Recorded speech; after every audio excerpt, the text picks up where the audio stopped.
وَإِنْ خِفْتُمْ، اور اگر تمہیں یہ خوف ہو، اللہ تقسطوا فی الیتامی، کہ تم یتیموں میں انصاف نہیں کر سکو گے، تو کانٹیکسٹ اس کا یہ ہے کہ پھر یتیموں کے ساتھ نکاح نہیں تم نے کرنا۔ ہوتا یہ تھا کہ اگلے زمانوں میں لوگ یتیم بچوں کی پرورش اس نیت سے کرتے تھے کہ چلو اس بچی کی پرورش کرتے ہیں، یہ بڑی مالدار ہے، جب یہ جوان ہوگی تو پھر میں اس سے شادی کر کے اس کے مال کا میں مالک بن جاؤں گا۔ یہ عرب میں کلچر تھا۔ یا کوئی غریب بچی تھی، اس کی پرورش کی اور نیت یہ رکھی کہ چلو اس کے عوض میں اس کے ساتھ نکاح کر لوں گا اور حق مہر دینے کی بھی ضرورت کوئی نہیں ہے، میں نے اس کو پال کے بڑا کیا ہے۔ تو اس طرح وہ ان کے مال، ان کو حق مہر بھی نہیں دیتے تھے یا ان کی جائیداد دبا لیتے تھے۔ اس کانٹیکسٹ میں صحیح بخاری میں حدیث ہے، اما عائشہ سے جب پوچھا گیا نا کہ یہ یتیم عورتوں کے ساتھ، یتیم بچیوں کے ساتھ نکاح سے اللہ نے منع کیوں کر دیا، تو پھر اما عائشہ نے کلیئر کیا کہ یہ ان یتیم بچیوں کے ساتھ نکاح کرنا منع کیا ہے جس کی پرورش آپ کریں اور اس کو حق مہر نہ دیں۔ ہاں اگر آپ نے اس کی پرورش کی اور اس کا حق مہر اس کو پورا دیا اور انصاف کیا تو یتیم بچی سے نکاح ہو سکتا ہے۔ صحیح بخاری میں اس کانٹیکسٹ میں حدیث موجود ہے۔ اور سورۃ النساء کے اندر پھر وہ آیت بھی نازل ہو گئی جب حضور سے کاؤنٹر کوسچن ہوا کہ یہ ہم یتیم بچیوں سے نکاح نہیں کر سکتے، تو اللہ تعالیٰ نے پھر وہ فتویٰ بھی دیا۔ وہ اسی صورت میں نا وہ پھر آیت کوٹ کی امام اما عائشہ نے سلام اللہ علیہا، کہ وہ آیت آگے چل کے آ جاتی ہے سورۃ النساء کے اندر ہی 127 نمبر آیت ہے وہ، جس میں اللہ تعالیٰ نے یہ کلیئر کیا ہے کہ تم فتویٰ پوچھ رہے ہو مجھ سے یتیم عورتوں کے بارے میں، تو میں تمہیں اس کا فتوے کا جواب بھی دے دیتا ہوں۔ 127 وَيَسْتَفْتُونَكَ فِي النِّسَاءِ، اور اے نبی یہ آپ سے فتویٰ مانگتے ہیں، آپ کا اوپینین پوچھتے ہیں عورتوں کے معاملے میں، یعنی وہ کن عورتوں سے اللہ تعالیٰ نے منع کر دیا ہے سورۃ النساء کے اندر کہ یتیم عورتوں سے نکاح نہیں ہو سکتا۔ قُلِ اللَّهُ يُفْتِيكُمْ، اے نبی تم فرماؤ کہ اللہ تمہیں فتویٰ دیتا ہے فیہن ان کے بارے میں، وَمَا يُتْلَى عَلَيْكُمْ فِي الْكِتَابِ فِي يَتَامَى النِّسَاءِ، جو کتاب میں تمہیں بتایا گیا تھا یتیم عورتوں کے بارے میں، اللتی لا تؤتونہن ما کتب لہن، وہ ان عورتوں کے بارے میں ہے جن کو تم حق مہر نہیں دیتے اور ان کے ساتھ یتیم ہونے کی وجہ سے ظلم کر کے ان کو اپنے نکاح کے اندر لے لیتے ہو۔ ترغبون ان تنکحوہن، اور تم یہ رغبت رکھتے ہو کہ ان سے نکاح کر کے ان کی دولت پہ قبضہ کر لو، تو ایسا نکاح منع ہے۔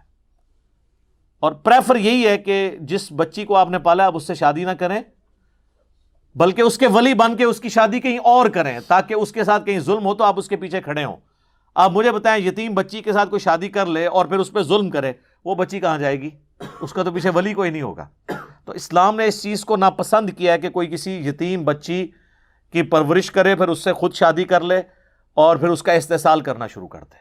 ہاں اگر استحصال نہ کرے تو وہ سورۃ النساء کی آیت نمبر 127 میں اجازت مل گئی، استحصال نہیں کرتے پھر تو بہت نیکی کا کام ہے۔ لیکن بہتر یہ ہے کہ تم خود اس کے ولی بن کے کہیں اور شادی کرو، تاکہ اگر کوئی معاملہ کل کو بگڑے تو تم پیچھے اس کے پشت پہ کھڑے ہو اس کی سپورٹ کے لیے۔ تو فرمایا گیا اگر تمہیں خطرہ ہونا انصاف نہیں کر سکتے یتیموں کے معاملے میں تو پھر ان سے تم نے نکاح نہیں کرنا۔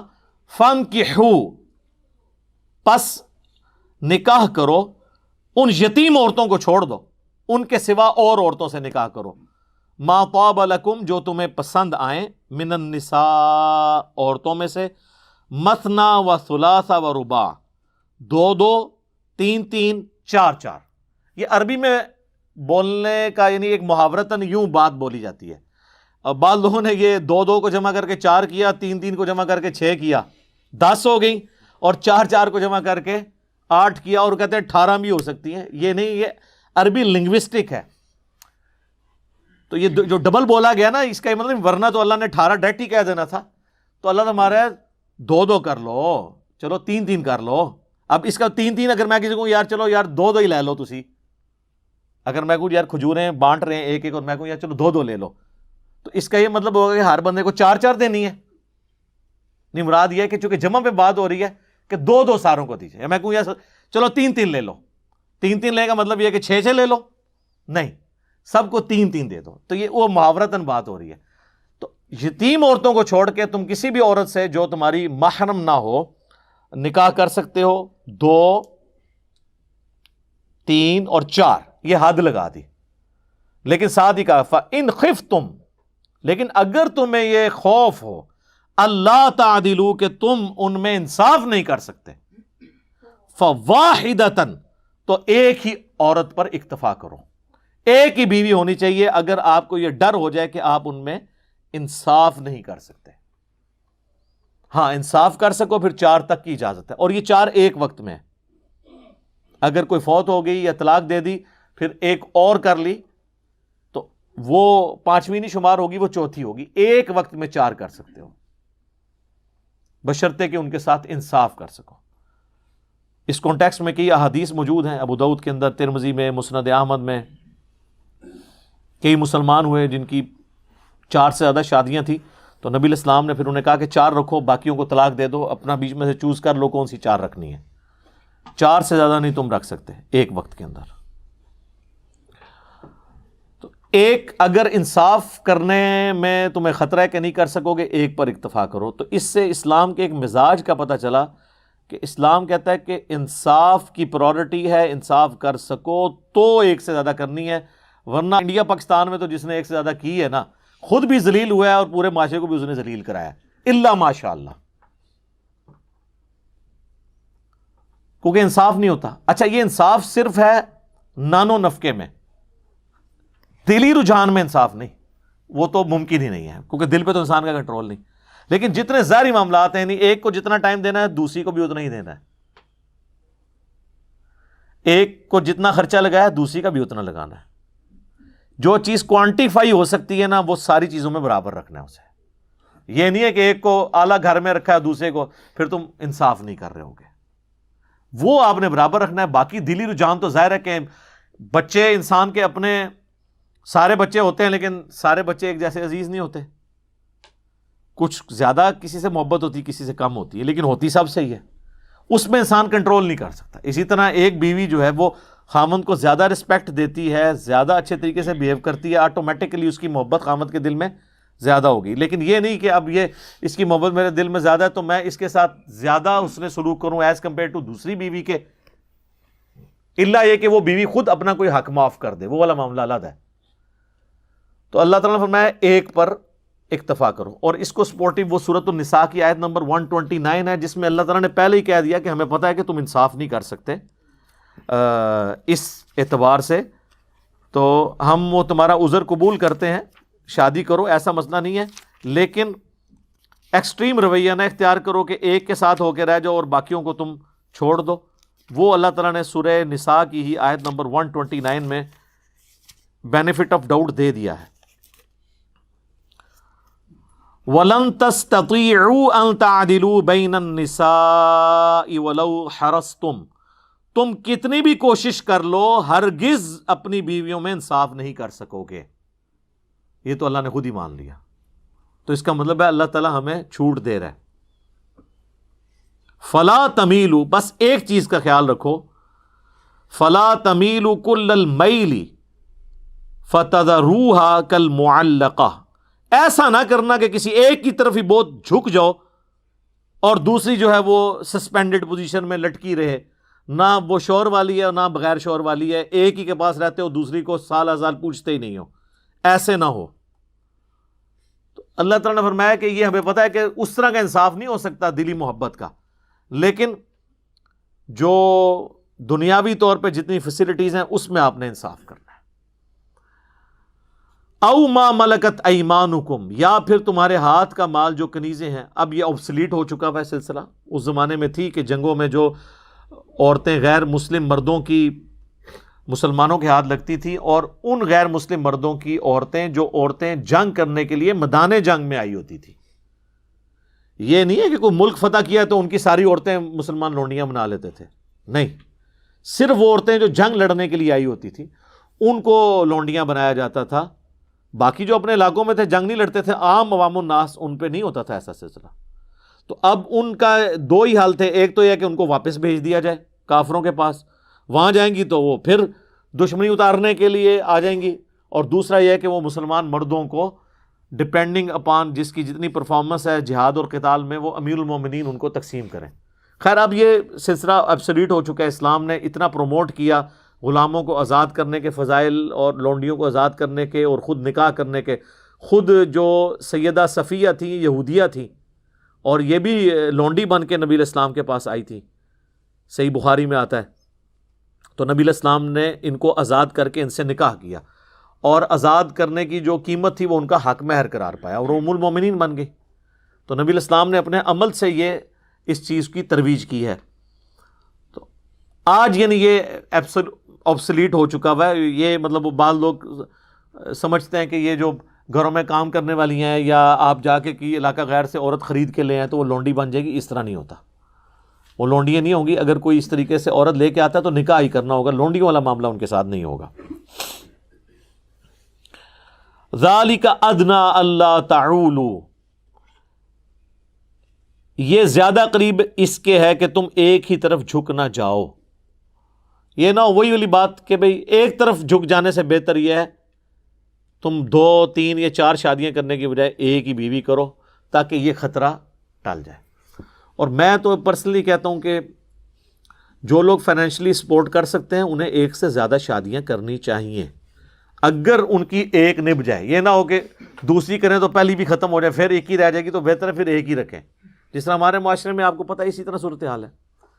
لیکن جو لوگ اب ظاہر ہے کہ کسی بڑی کاز کے لیے کام کرنے والے لوگ ہیں ان کے لیے تو یہ پاسبل نہیں ہے کہ وہ نئے نئے بکھیڑے کھول کے بیٹھ جائیں اور پھر ان کو مثالیں دینا نبی علیہ السلام کی زیادہ ازواج کی. تو وہ عرب کے کلچر میں وہ چیزیں ہضم ہو جاتی تھیں. ہمارے اس کلچر کے اندر تو ایک بندہ جو دیندار آدمی ہے, دین کا کام کرنے والا ہے, وہ اگر 2 یا 3 کر کے بیٹھ جائے تو وہ تو پیٹ سے آپ ہی گھر پڑا رہے گا, اس نے کام خاک کرنا ہے. تو یہ ہر بندے نے اپنے حالات و واقعات خود دیکھنے ہیں اس کے اعتبار سے. باقی ہم اس ایکسٹریم پہ نہیں ہیں جو یہ سمجھتے ہیں کہ یہ ظلم ہے کہ ایک سے زیادہ بیویاں کی جائیں. تو یہ تو اللہ تعالیٰ نے آنر دیا عورت کو, اور دنیا کی اسٹیٹسٹکس ہمیں یہی بتاتی ہے کہ عورتوں کی تعداد دنیا میں زیادہ ہوتی ہے ایز کمپیئر ٹو مردوں کے. اس میں کئی ایک سائنٹیفک ریزن بھی ہیں اور کئی ایک سوشل ایشوز کی وجہ سے ایسا ہو جاتا ہے. سائنٹیفک ریزن یہ ہے کہ جو عموماً دنیا میں مرد و عورت برابر تعداد میں پیدا ہوتے ہیں, لیکن جو بیبی گرل ہوتی ہے نا, جراثیم کے اگینسٹ اس کی ریزسٹنس زیادہ ہوتی ہے as compare to baby boy کے. وہ سروائیو زیادہ کرتی ہے. اور مجھے تو یہ حکمت نظر آتی ہے جو صحیح بخاری میں ہے اور ترمذی میں ڈیٹیل کے ساتھ ہے کہ جو عقیقہ آپ نے لڑکے کی طرف سے 2 کرنے ہیں اور لڑکی کی طرف سے 1, اور اس میں الفاظ ہیں بچے کی جان گروی ہوتی ہے اس کے بس.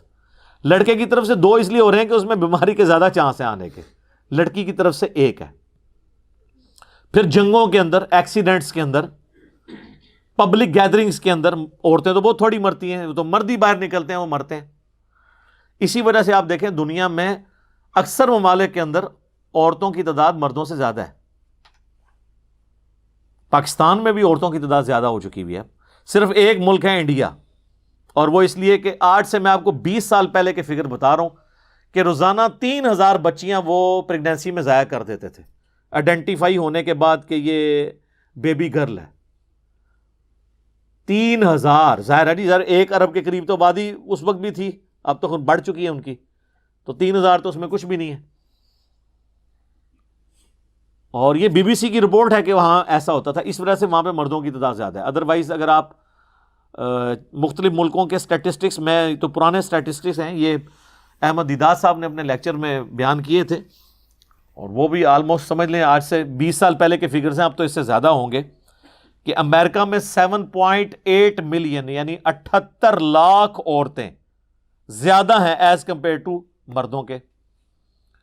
انگلینڈ میں 40 لاکھ, جرمنی میں 50 لاکھ, رشیا میں 90 لاکھ, آلموسٹ 1 کروڑ عورتیں زیادہ ہیں ایز کمپیئر ٹو مردوں کے. تو اب یہ 2 آپشن ہے, یا تو یہ عورتیں جو ہیں وہ برائی کریں, یا پھر یہ کسی ایسے مرد کے ساتھ شادی کریں جس کی آلریڈی کو بیوی ہو. ویسے تو اب وہاں پہ خاندانی نظام ٹوٹ چکا ہے, تو ایک والا بھی معاملہ نہیں رہا, لیکن میں لاجیکلی بات کروں کہ اسلام چونکہ خاندانی زندگی میں بلیو رکھتا ہے, سوشل ویلیوز کے اندر, تو اس لیے یہ آپشن چھوڑا ہے.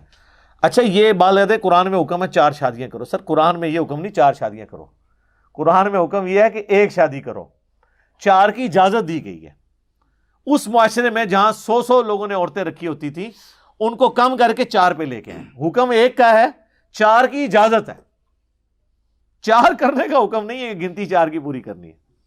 بلکہ اگلے دن ہماری اکیڈمی میں ایک فون آیا, وہ کہنے لگے کہ جی ایک اسلامی بہن تھی, ان کی طلاق ہو گئی, اس کے بعد انہوں نے دوسری جگہ شادی کی تو وہ شوہر فوت ہو گیا, پھر تیسری جگہ کی تو وہ فوت ہو گیا, چوتھی جگہ کی تو وہ فوت ہو گیا, تو وہ اب اس کی 5ویں شادی نہیں کروا رہے. وہ کہہ رہے ہیں 4 سے زیادہ شادیوں کی اجازت نہیں ہے, وہ 4 کر چکی ہے. یہ لوگوں کا آپ دیکھ لیں ذہنی لیول کیا ہے. تو عورت تو ایک ہی شادی کرے گی, 4 کی اس کو کہاں سے اجازت ہے, ایک وقت میں ایک کرے گی. اور صحابہ کرام میں یہ ایسے ویسے کوئی عیب نہیں سمجھا جاتا تھا اس طرح کا.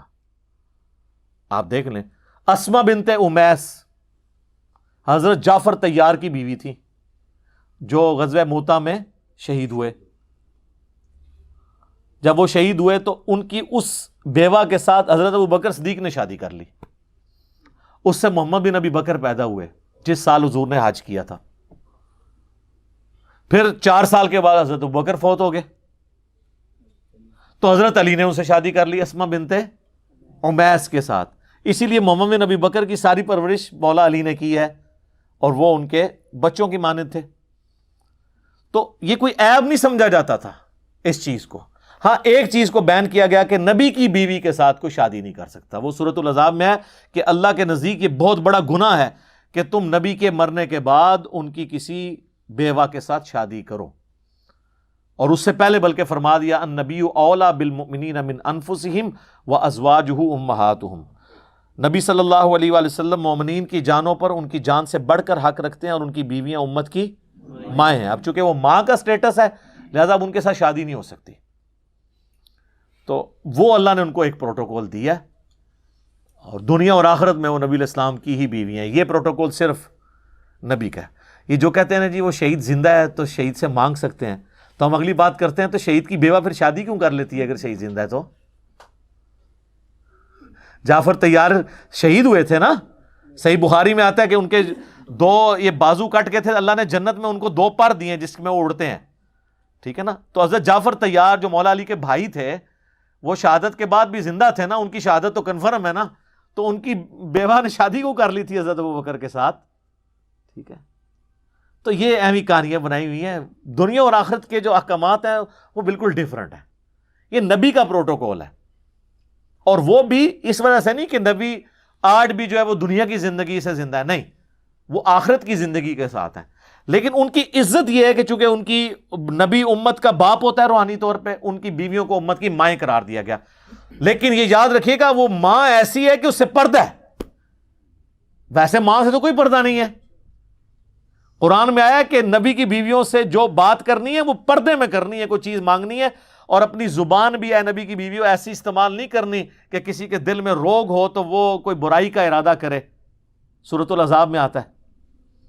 اما عائشہ سے بھی اگر اصحاب رسول کو مسئلہ پوچھنے جاتے تھے یا تابعین تو وہ پردے میں جواب دیتی تھی. وہ آنری رشتہ ہے ماں کا, لیکن باقی سارے غیر محرم عورتوں والے احکام ہیں ان کے ساتھ, پردہ انہوں نے کرنا ہے. تو وہ ایک پروٹوکول ہے. باقی تو ظاہر ہے کہ پھر اللہ تعالیٰ نے یہ والا جو محرم رشتوں والا ایشو ہے یہ بہت کریٹیکل, اس کے اوپر جو ہے وہ حکم فرمائے ہوئے ہیں پردے کے اعتبار سے. نکاح جو ہے وہ سنت ہے, وہ ضرور کریں, لیکن اتنے ہی نکاح کریں جتنے آپ سنبھال سکتے ہیں, ورنہ جو ہے نا وہ اپنے لیے الٹا یہ نہ ہو کہ مصیبت کھڑی کر دیں. یہاں تو جو بندہ کچھ کر نہیں رہا ہوتا کہتے تھا بیاہ کر دو, تاکہ پورے 2 خاندان کچھ کرنا شروع کر دیں, یعنی آپ لڑنا شروع کر دیں, سارے ویلے جڑا موقع مل جائے اپنا کام کرنے کا. وہ کہتے ہیں یہ غریب آدمی آیا تو نبی علیہ السلام نے فرمایا شادی کرو, وہ اور غریب ہو گیا, پھر دوسری کرائی, پھر تیسری کرائی, چوتھی امیر ہو گیا. اس طرح کوئی امیر ہوتا ہے؟ سر بخاری مسلم دونوں میں حدیث ہے, اے نوجوانوں کے گروہ جس میں استطاعت ہے نا وہی نکاح کرے. نکاح کرنا تمہاری عفت اور عصمت کی حفاظت اور نگاہوں کو نیچے رکھنے کا ذریعہ ہے, اور اگر تم نکاح کی استطاعت نہ رکھو تو روزے رکھ کے اپنی شہوت کو ٹھنڈا کرو. یہ حدیث بخاری میں بھی ہے, مسلم میں بھی. تو وہاں حضور کہہ سکتے تھے نا کہ استطاعت نہیں ہے تو جلدی سے شادی کر لو تاکہ امیر ہو جاؤ, استطاعت صاحب استطاعت بن جاؤ. نہیں, اور یہاں استطاعت سے مراد فائنینشیل استطاعت ہے.